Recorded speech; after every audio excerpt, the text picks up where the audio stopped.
Chai FM, 101.9 megahertz of life.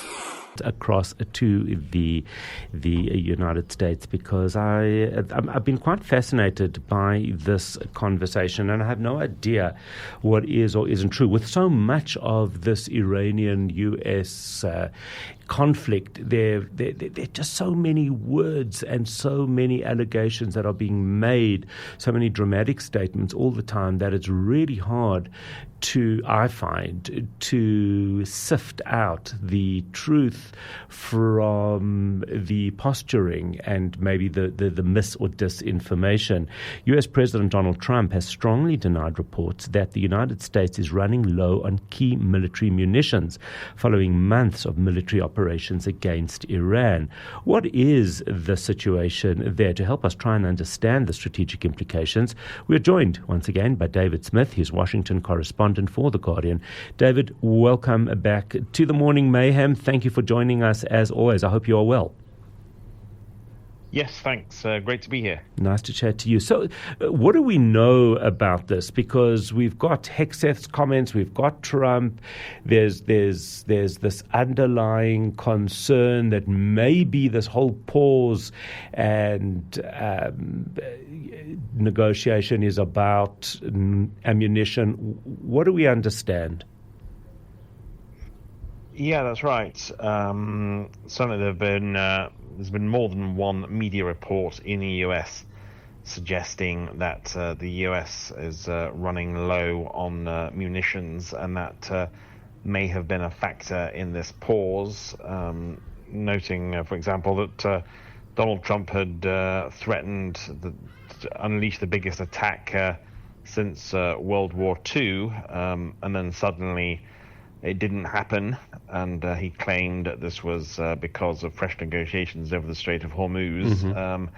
And the Iranian Foreign Ministry denied that those talks were taking place. And so we saw stories from CNN and the Washington Post claiming that the U.S. was running low on long-range missiles. As you can imagine, there was quite some political backlash over that, specifically long-range guided missiles and air defense interceptors, and then another blow for Trump yesterday when the Washington Post had this story suggesting that Trump clashed with his defense secretary Pete Hegseth over this issue, supposedly at a cabinet meeting last Friday at Camp David, the U.S. presidential retreat. Supposedly Trump said he'd been misled about this issue. He thought it had been fixed and it hadn't. Reportedly Hegseth defended himself and put the blame on his deputy Stephen Feinberg. Notably, there have been absolutely vehement denials from Trump and the Pentagon of this report, dismissing it as fake news and insisting that Hegseth's job is safe. But I think coming in the context of all the other claims Trump has made about this war that have proved unfounded, and the Pentagon's lack of transparency, failure to hold media briefings, and so on, there is a lingering suspicion that the administration is not being entirely frank and honest with the American people. It is so interesting because when as I'm listening to you talk, and all of these things are absolute concerns, and especially from, it's two people, myself and we're both in media, so we want is to try and understand what is really going on. But the reality is, in the absence of any information whatsoever from the Iranian quarter, we have no idea what is happening there. We don't know what was destroyed. We don't know what their situation is. We don't know pretty much. We don't even know if their supreme leader is alive or not, really. Our focus is obviously where we hope to get information, which is on the American side. is this a common thing? I mean, I know this is just a general media question, but it's just struck me as we're having this conversation and we're trying to figure out what is really going on on the US side and what is happening, what is truth, what is not truth.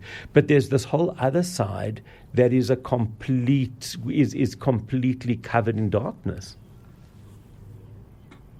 Yes. I mean, 20 years ago, roughly, was embedded with the US military in Iraq. Oh, wow. And the British military in Afghanistan. And there were all sorts of problems with that system, but you did feel you were getting some kind of access. You were at least in the country. Yes. You could certainly yes. Talk, quite frankly, to the American troops. And it's notable in this war so far, there has been far less access for the US media. Now, of course, it is different because we don't have American ground troops on the ground, but right, but there certainly is enough opportunity in the area in terms of the vessels, in terms of the Navy, the bases there. It's quite interesting because I feel like to some extent,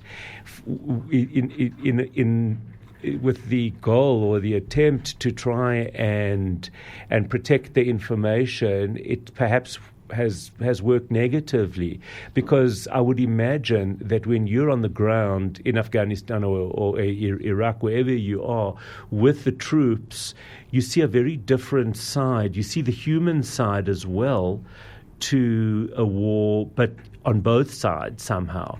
And that brings probably a very, very much more real, and I would even imagine sympathetic approach to the troops that you are embedded with. Your thoughts? Yes, that's spot on. It was a much more three-dimensional view, and I got to know the American troops quite well.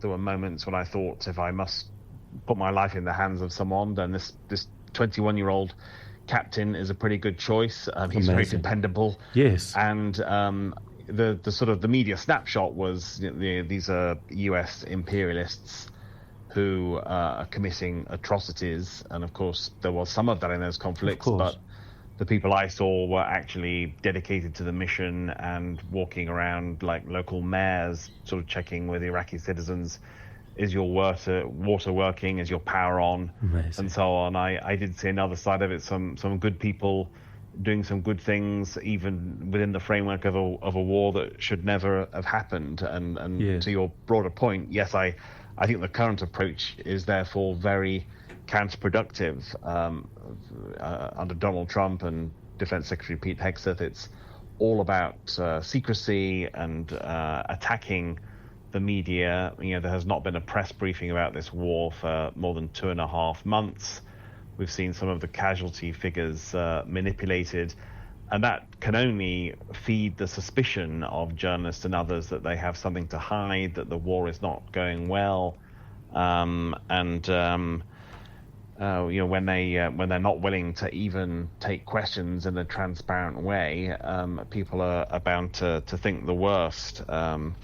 I think during the Iraq War, for all its many fatal flaws, and going even further back during the Vietnam War, there was at least a pretense of transparency, and here instead it's an exercise in media bashing, and certainly former officials, former defense secretaries, others who I've spoken to about this topic do feel that the Trump administration is shooting itself in the foot with this regard, and we have this very strange paradox where sometimes, half jokingly, you'll hear people say, to know the truth, we've actually got to listen to the Iranians, a cynical dictatorship that's killed lots of people, but in some ways their word is as good as Trump's. It's crazy because it's almost set up for failure. it's certainly not set up for success the way in which it is being handled. Just to come back to the question as a final question, the overall thought on the level of U.S. ammunition is there concern, do you think, or is this something that is being overplayed? Very difficult to say. I think there is certainly concern, and whatever else, it's costing the American taxpayer a fortune for very little reward. There's no end in sight here. There seems to be no plan with this war. And again, just this lack of transparency. We don't really know what the military stockpile is and how much of a shortage there is, and how that then has a knock-on effect in other conflicts. For example, in Ukraine, we are left with some lingering questions, and certainly a feeling that at the current rate, the US would surely start running low if this war drags on into a second and third year. Absolutely fascinating. That is where we leave it. Thank you, as always, for that insight. David Smith, Washington correspondent at The Guardian, talking to us about the fact that Donald Trump, U.S. President Donald Trump, strongly denying reports that the U.S. is running low on key military munitions.